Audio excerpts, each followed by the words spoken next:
Well, after one of the slowest weeks for Stadia in recent memory, this past week things have finally picked up and we have game releases left and right this week, including a batch of new Stadia sales. We'll cover all of that in this video, so hit that sub button if you're brand new and you're looking for Stadia and cloud gaming content, as well as hit that thumbs up. But let's start with the games that have launched and are launching this week, starting with Doom 2016. It's finally come upon us and it's available for purchase on the Stadia store at an excellent $19.99 price, which is pretty cheap for such a high quality title. Now, I haven't had the chance to dive into this one just yet, but I am looking forward to playing it on Stadia, especially since I have enjoyed Doom Eternal so much. It's a cheap and high quality game and I 100% recommend it. We also got Superhot Mind Control Delete. It came out today and it is on sale for $14.99 for us pro users, though we unfortunately did not get the game free, which was expected. But if you did happen to be somebody who did purchase Superhot on Stadia, you will be able to claim it free. We also have news today that PGA Tour 2K21 is coming on August 21st on Stadia,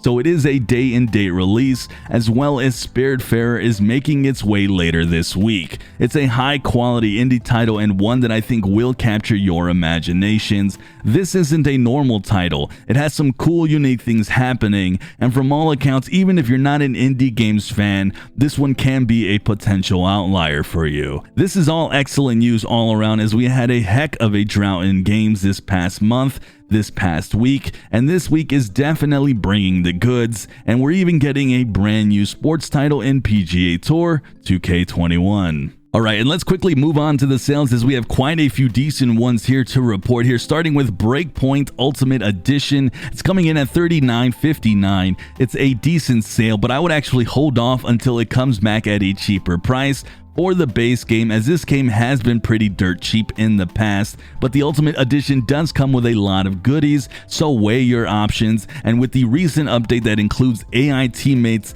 that has brought the quality of the title up, and it is something that I have been enjoying. Keep in mind though, multiplayer is all but dead on Stadia, so just keep that in mind. Now we have Just Dance at $19.99. It's not the cheapest price that I've seen it at, so I would actually hold on to this one. Assassin's Creed Odyssey Ultimate Edition, $29.99 is once again a decent price, but the Ultimate Edition is not necessary and it could be cheaper. Trials Rising Gold Edition at $15.99 is an excellent price. It gives you way more content and tracks, so this one I do recommend if you're interested in a crazy physics-based bike game. Zombie Army Dead War 4, no longer redeemable via Pro. It comes in at $27.49 for the base game, and the deluxe is at $43.99. This is a decent price, but I would actually hold on for a possible Black Friday or Christmas sale if you haven't picked it up already, but it's still an excellent game, and don't feel bad if you do grab it at this base price.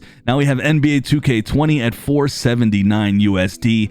Hopefully you guys have been listening to me on this, as I told you this would end up being really dirt cheap, and here it is. The 2K21 is set to release though in a few weeks. That's the brand new NBA 2K. So the multiplayer for this current version of NBA 2K20 will be essentially dead. So if you're not worried about that aspect of the game, then you're getting a high quality gameplay basketball game.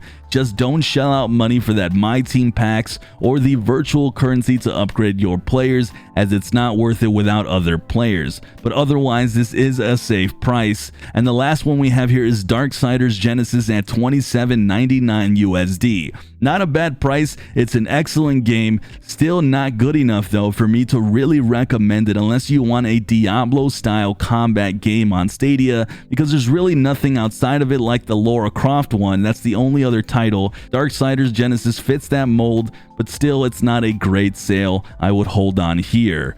Overall though, with the announcement of new games and these sales so far, this has started off to be an excellent week for Stadia, and with September around the corner and a launch of a bunch of AAA titles on the horizon, Stadia's future is looking brighter than ever. Let me know your thoughts on anything related to the Stadia news down below. With that said, subscribe if you want more Stadia coverage, cloud gaming coverage, as well as hit that like button, because it's so helpful to me and it's one of the biggest things you can do to support the channel. With that said, I'm Sunny, and I'll see you guys in the cloud.